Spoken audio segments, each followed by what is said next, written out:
लीजिए सुनिए।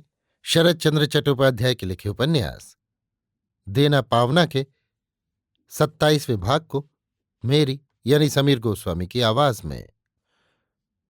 निर्मल चंडीगढ़ से बहुत दुखी होकर गया था। जाते समय उसकी केवल एक ही इच्छा थी कि इस झमेले से वो हमेशा के लिए दूर जा रहा है। भगवान के निकट उसने मन वाणी कर्म से प्रार्थना की थी कि जो बीत गया है वो फिर लौट कर न आए। उसके संयोग का कोई सूत्र ही उसके जीवन में कहीं बाकी न रह जाए।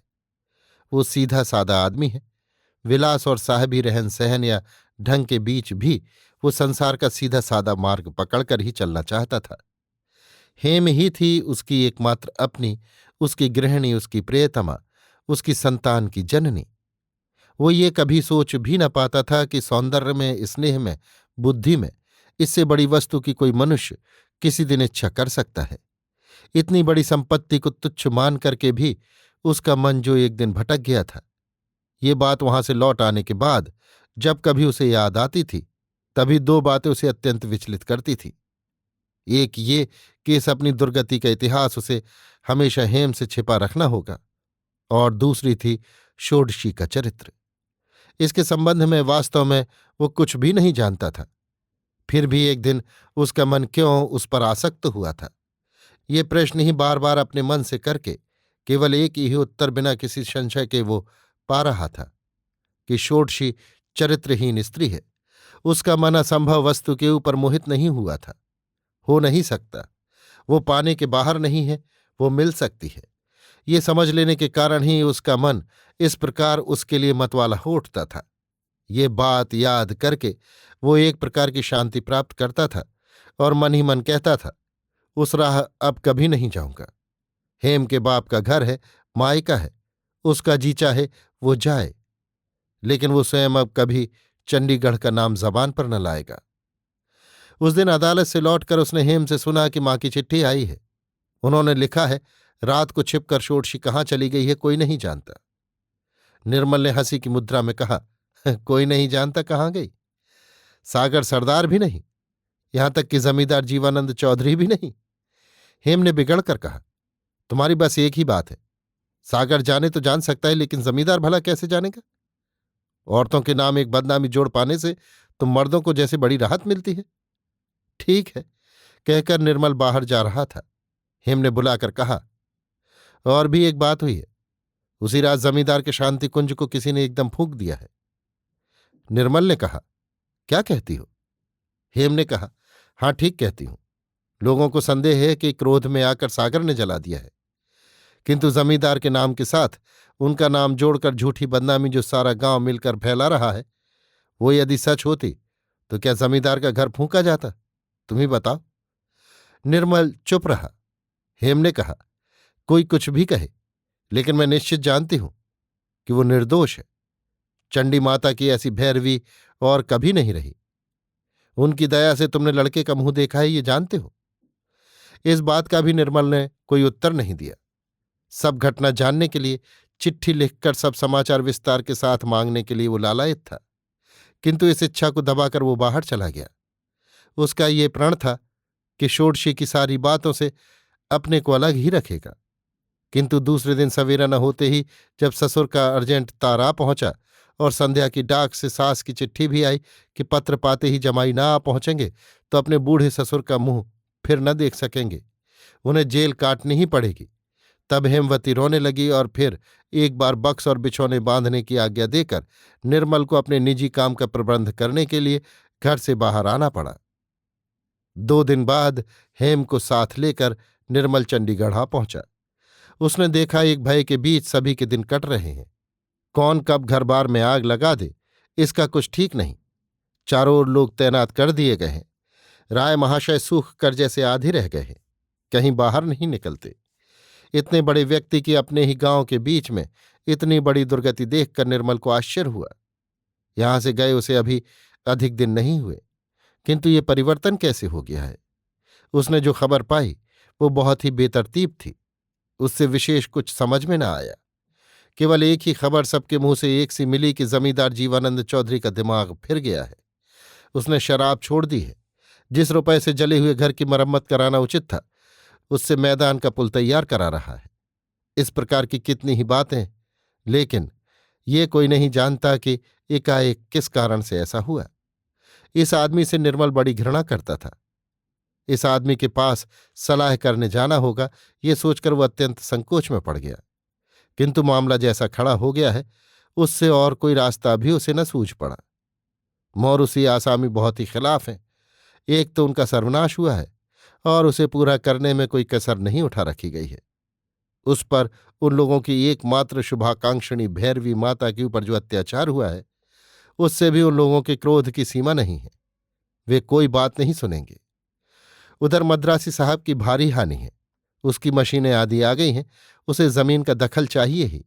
खासकर स्वयं अनुपस्थित रहकर जिस अटर्नी के द्वारा वो काम चला रहा है, वो जैसा रूखा है वैसा ही अभद्र है। उसके निकट किसी सुविधा की आशा नहीं है। एकमात्र भरोसे का उपाय है सब प्रतिवादियों का अपने में एकता स्थापित करना। कारण और चाहे जो हो, उससे पैनल कोर्ट की उन कठिन धाराओं से बचने की संभावना है। अपने पक्ष के लोगों की गवाही देने से तो बचने की फिर कोई राह नहीं है। और उस पागल आदमी ने धमका रखा है कि वो हाकिम के आगे कोई बात नहीं छुपाएगा। इस बात को निर्मल हंसकर उड़ा सकता था, लेकिन यहां आने के बाद से उसने जो बातें सुनी, खासकर वो शराब छोड़ने का किस्सा, हार्ट फेल का भय दिखाकर भी डॉक्टर जिसको एक बूंद नहीं पिला सका, उस भयानक हठी आदमी को एकाएक जो धुन सवार हुई, उसका विवरण कौन देगा। इसलिए वो आया है इस उन्मत्त अत्यंत अबोध को समझाने, सुबुद्धि देने के लिए। उसे समझाना होगा, डराना होगा या अनुनय विनय करनी होगी। क्या करना होगा वो कुछ नहीं जानता। इस अत्यंत अप्रीतकर कार्य से निर्मल का सारा चित्त जैसे विद्रोह करने लगा। किंतु उपाय क्या है। दुष्कर्म करने वाला मुजरिम हेम का पिता है, उसे तो बचाना ही होगा। हेम रोने लगी, सास रोने लगी। एक कौड़ी चोर की तरह आने जाने लगा। ससुर ने खाना पीना छोड़कर खाट पकड़ ली। बीच में केवल एक ही दिन बाकी है। परसों हाकिम जांच करने आएंगे। तीसरे पहर के लगभग जीवानंद से खेतों के मैदान के बीच में भेंट हुई। इतने दिन मैदान से पानी के निकास का रास्ता न था। उसी से वहां पुल बन रहा था। शांत हंसी के साथ दोनों हाथ बढ़ाकर जीवानंद उससे मिले और बोले, आपके आने का समाचार मैंने कल ही पाया है। अच्छे रहे आप?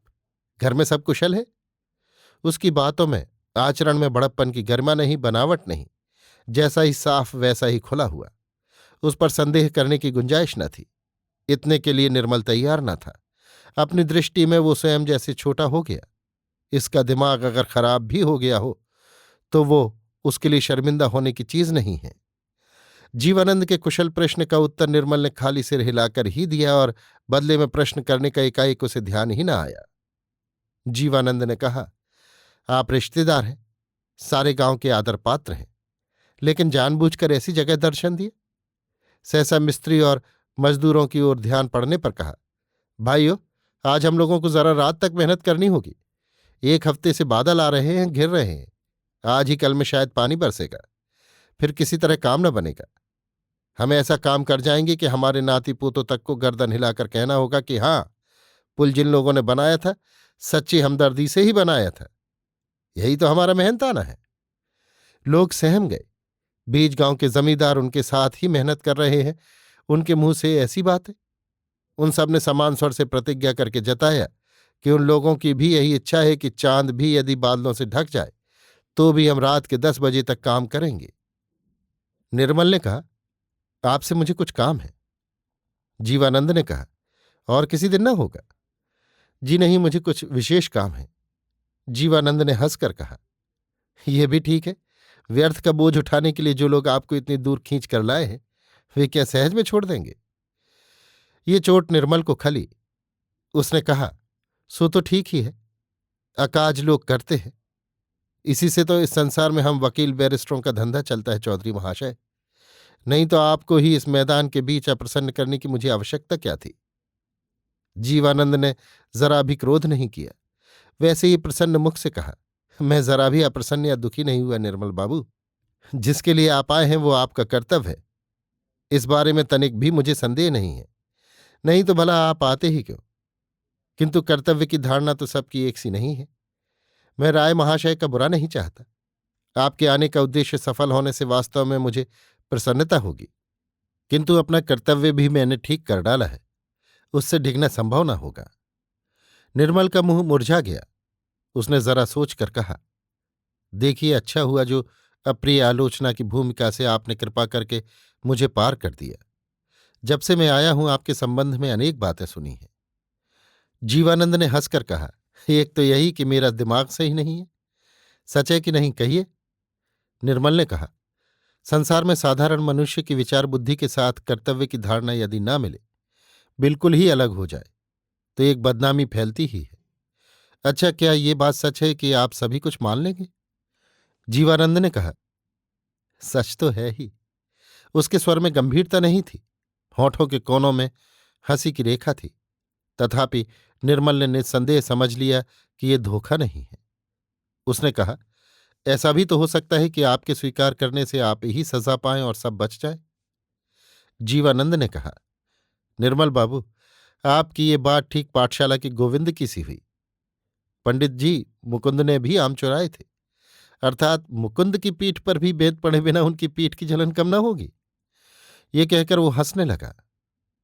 उसकी दिल लगी और हास्य की छटा से निर्मल नाराज हो उठा। ये देखकर उसने हंसी रोक कर कहा, बचाओ आप कीजिए। ये मैं स्वप्न में भी नहीं चाहता कि और किसी को दंड मिले। अपने कर्म का फल मैं भोगूं, इतना ही पर्याप्त है। भले ही राय महाशय छुटकारा पाकर स्वस्थ शरीर से जीवन बिताते रहे और मेरे एक कौड़ी नंदी महाशय भी और कहीं गुमाश्तागिरी के काम में श्रीवृद्धि प्राप्त करते रहे, किसी के प्रति मेरी कोई दुर्भावना नहीं है। कानून निर्मल का पेशा ठहरा, सहज में पीछा छोड़ने वाला नहीं। उसने कहा, ऐसा भी हो सकता है कि किसी को भी कोई सजा भोगने की नौबत ना आए, साथ ही हानि भी किसी को ना उठानी पड़े। जीवानंद ने तुरंत खुश होकर कहा, अच्छा तो है, ऐसा कर सके तो अच्छा ही है। लेकिन मैंने बहुत सोच विचार कर देखा है कि ये खाली उनके अन्न वस्त्र का मामला नहीं है। ये उनकी 7 पीढ़ियों की खेती का मैदान है। इसके साथ उनका नाड़ी का संबंध है। ये जमीन उनको देनी होगी। जरा देर चुप रहकर उसने फिर कहा, आप अच्छी तरह जानते हैं, दूसरा पक्ष अत्यंत प्रबल है। उसके ऊपर जोर जुल्म नहीं चलेगा। अगर चल सकता है तो केवल किसानों के ऊपर, लेकिन हमेशा से उन पर अत्याचार होता रहा है, सो अब और न होने दूंगा। निर्मल ने मन ही मन सोचा, अर्थात समझ लिया है कि अब खैर नहीं है। उसने कहा, आपकी जमींदारी बहुत बड़ी है, इससे किसानों के लिए क्या उसमें स्थान न होगा? कहीं न कहीं। ना ना, और कहीं नहीं। वे इसी चंडीगढ़ में रहेंगे। मैंने उन लोगों से जबरन 6,000 रुपये वसूल किए हैं और वो सारा रुपया जुटाया है जनार्दन राय ने। वो चुकाना ही होगा। किंतु अब और इस अपरीतकर आलोचना की आवश्यकता नहीं है निर्मल बाबू। मैंने अपने मन में निश्चय कर लिया है। ये 6,000 रुपयों का इशारा निर्मल की समझ में नहीं आया, किंतु इतना समझ लिया कि उसके ससुर साहब ने स्वयं को अनेक फंदों में जकड़ लिया है, जिन्हें छुड़ाना या सुलझाना आसान नहीं है। उसने अंतिम प्रश्न करके कहा, अपने बचाव का तो सभी को अधिकार है, अतएव ससुर महाशय को भी वो करना होगा। आप स्वयं जमींदार हैं। आपके आगे मामले मुकदमे का विवरण देना व्यर्थ है। अंत में शायद विष से ही विष की चिकित्सा करनी पड़ेगी। जीवानंद ने मुस्कुराकर कहा, चिकित्सा? क्या जाल करने से विष की चिकित्सा में खून करने की व्यवस्था करेंगे? निर्मल का चेहरा लाल हो उठा। उसने कहा, आप तो जानते ही हैं, कई बार औषध का नाम बता देने से वो असर नहीं करती। वो चाहे जो हो, आप जमींदार हैं, ब्राह्मण हैं, अवस्था में बड़े हैं। आपको कोई बड़ी बात सुनाने की मेरी इच्छा नहीं है, अथवा एकाएक किस कारण से आपका धर्म ज्ञान ऐसा प्रचंड हो उठा, ये जानने की भी इच्छा नहीं है। किंतु एक बात कह जाऊं, वो ये कि ये चीज आपकी स्वाभाविक नहीं है। सरकार अगर प्रोसिक्यूट करेगी तो जेल के भीतर एक दिन ये बात आपकी समझ में आ जाएगी। आप सांप को रस्सी समझने के भ्रम में हैं। जीवानंद ने कहा, आपकी ये बात सच है, लेकिन भ्रम जब तक है तब तक रस्सी ही तो मेरे लिए सत्य है। निर्मल ने कहा, लेकिन उससे मरना तो रुकेगा नहीं। और भी एक सत्य बात आपसे कह जाऊं, ये सब गंदे काम करना मेरा पेशा नहीं है। आपसे मैं अत्यंत घृणा करता हूं और एक पापी से अनुरोध करने में मुझे लज्जा महसूस होती है। लेकिन वो आप समझ न सकेंगे, क्योंकि वो क्षमता आप में नहीं है। जीवानंद के मुख पर कोई परिवर्तन नहीं आया, जरा सी भी उत्तेजना नहीं आई। वैसे ही शांत स्वर में कहा, किंतु आपसे मैं घृणा नहीं करता निर्मल बाबू, श्रद्धा करता हूं। ये समझने की शक्ति भी आप में नहीं है। उसकी विकार रहित साफगोई से निर्मल की आग लग गई और इसके उत्तर में केवल उपहास की कल्पना करके उसने कटु स्वर में कहा, चोर डाकुओं के बीच भी विश्वास नाम की एक चीज होती है। आपस में वे भी उसे नहीं तोड़ते। विश्वासघाती से वे भी घृणा करते हैं, किंतु जीवन व्यापी दुराचार से जिसकी बुद्धि बिगड़ गई है, उसके साथ बात करने से कोई लाभ नहीं। मैं जाता हूं। और वो एक पलक मारते ही पीछे घूमकर तेज चाल से चल दिया। जीवानंद ने देखा, मजदूरों में से बहुत से हाथ का काम बंद करके अचंभे से देख रहे हैं। उसने मुरझाए मुख से केवल जरा सा हंसकर कहा, भाइयों, जितना समय नष्ट किया है उतना पूरा कर देना। ये बात निर्मल के कानों में भी पड़ी। 4 दिन में ही किसानों के 4 दिन के दुख को दूर करने के लिए पानी के निकास की पुलिया बनकर तैयार हो गई। दूसरे गांवों तक के लोगों की भीड़ उसे देखने आई, किंतु जिसने उसका निर्माण किया वो जीवानंद खटिया पर पड़ गया। वो परिश्रम सहन न कर सका। इसी कारण और साहब से मिलकर के अनेक कौशल से निर्मल तहकीकात का दिन 1 सप्ताह आगे बढ़वा सका था, किंतु वो दिन भी आ ही गया। केवल 2 दिन शेष हैं। बचने का एक मार्ग था और उसी राह को पकड़कर जनार्दन राय ने तारादास की मार्फत चंडी माता की विशेष पूजा की व्यवस्था कराई और स्वयं मंदिर के एकांत स्थान में बैठकर सवेरे शाम मन से भगवती को पुकारने लगे। प्रार्थना करने लगे कि माता की कृपा से इस बार जीवानंद रोगशैया से फिर न उठे। साहब के मौके पर आने से पहले ही उसे कुछ हो जाए। अपनी लड़की को लेकर षोडशी के पैरों पड़ने की बात भी उनके मन में आई थी। कारण, इन छोटे आदमियों को कोई यदि रोक सकता है तो केवल वही रोक सकती है। लेकिन वो है कहाँ? जो गाड़ीवान उसे ले गया था उसका पता बहुत खोजने पर भी कहीं नहीं लगा। 7 दिन की मोहलत पाकर हेम को निश्चित भरोसा हो गया था कि लड़के को साथ ले जाकर एक बार रोते हुए पैरों पर गिर पड़ने से षोडशी किसी प्रकार नहीं न कह सकेगी, किंतु वो आशा बेकार हुई जा रही थी। इन कई दिनों में प्रायः नित्य ही निर्मल को सदर कचहरी जाना पड़ता था। यहां जो गंदा मामला शुरू होगा उसके सभी मार्ग पहले से बंद कर देने की आवश्यकता है। उस दिन दोपहर के समय वो रजिस्ट्री ऑफिस के बरामदे में एक तरफ एक बेंच के ऊपर बैठकर कुछ जरूरी लिखा पढ़ी के कागजात की नकल लेकर ध्यान से पढ़ रहा था। एकाएक सामने से ही किसी ने पुकारा, जमाई बाबू सलाम, अच्छे तो हैं? निर्मल ने चौंक कर सिर उठाकर देखा, फकीर साहब है। उनके भी हाथ में कागजों का एक बंडल है। चटपट उठकर अभिवादन करके दोनों हाथ पकड़कर उन्हें पास बैठाते हुए निर्मल ने कहा, सुना था पुकारते ही आपके दर्शन मिलते हैं। इधर कई दिनों से मन ही मन प्राणपण से आप ही को पुकार रहा था। फकीर ने हंसकर कहा, किस लिए बताइए तो? निर्मल ने कहा, षोडशी की मुझे बड़ी आवश्यकता है। वो कहाँ है? मुझे उनसे मिलना है।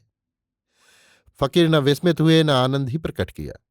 बोले, मिलाप न होना ही तो अच्छा है। निर्मल बहुत ही लज्जित हुआ। बोला, आप शायद सर्वज्ञ हैं। यदि ऐसा है तो आप जानते ही हैं हम लोगों को उनकी कितनी आवश्यकता है।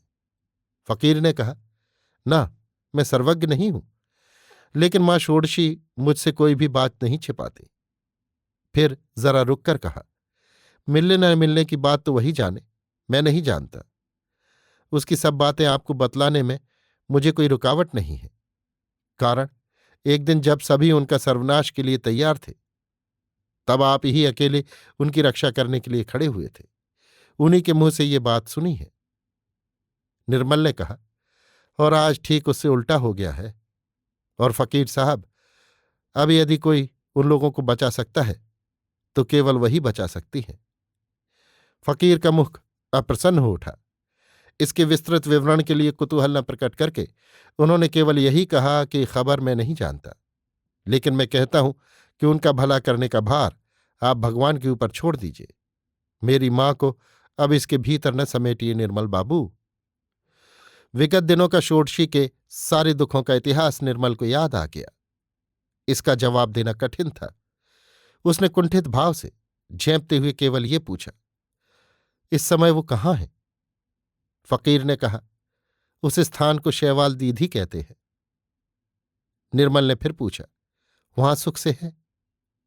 फकीर ने मुस्कुराकर कहा, ये लीजिए, स्त्री जाति के सुख से रहने की खबर देवता लोग भी नहीं जानते। मैं तो फिर सन्यासी ठहरा, लेकिन हां, इतना भर मैं अनुमान कर सकता हूं कि मेरी मां शांति से है। निर्मल ने क्षण भर रुककर कहा, अदालत में आप कैसे आए थे? फकीर ने कहा, आपका पूछना भी ठीक है। सन्यासी फकीर के लिए ये स्थान निषिद्ध ही होना चाहिए, किंतु संसार का मोह तो आदमी को सहज में नहीं छोड़ता बाबा। इसी अंतिम आयु में फिर दुनियादार हो उठाऊं। अच्छी बात है, बिना पैसे कौड़ी के आप जैसा कानूनदा आदमी भी और न पाऊंगा, और ये मामला और किसी से कहा भी नहीं जा सकता। मेरे ये कागज जरा एक बार दया करके यदि देख दें। निर्मल ने हाथ बढ़ाकर कहा, कैसे कागजात हैं? एक दानपत्र का मसविदा है, कहकर फकीर साहब ने अपना कागजों का बंडल निर्मल के हाथ में पकड़ा दिया। दूसरे का काम करने के लायक निर्मल के पास न समय था और न इच्छा ही थी। उसने लापरवाही से उन कागजों को ले लिया और धीरे धीरे खोलकर पढ़ना शुरू किया, किंतु कई एक लाइनों के बाद ही अकस्मात उसकी आंखों की दृष्टि तीव्र, मुख गंभीर और माथा सिकुड़ उठा।